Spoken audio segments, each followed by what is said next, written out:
40年前，台灣還佫佇個戒嚴，迄個時陣的鹿港人勇敢反對美國杜邦公司，佇個當地設廠，最後成功阻擋開發。這是國內頭一個成功的環境社會運動。紀錄片《鹿港反杜邦之後》，記錄迄個時陣的社會運動工作者是安怎勇敢站出來。世界上最珍貴的檜木遭到無情的濫砍，被賣到日本去。變成最高級的家具。台灣綠色和平組織找團體和民眾做伙去哩行路，來演行動劇，來到迄當陣的方圓百會抗議政府放任錯森林，而且佇個刷落來促成政府宣布禁止錯天然氣腦氣的樹林。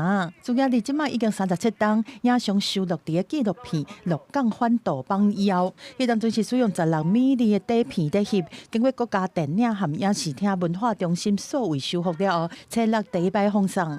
那我想，我們當做一個歷史的補課，給大家一個背景。這個大概是在解嚴前哈，第一個台灣的環保的社會運動哈，很大型，而且它是成功的。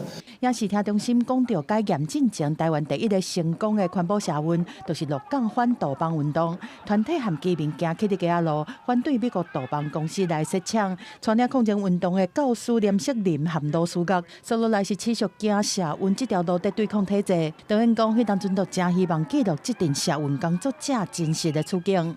基於就是說，我們想要認識是哪一些人犧牲了他們自己的生活。一切，然後就投入了這一個其實是吃力不討好的這些工作。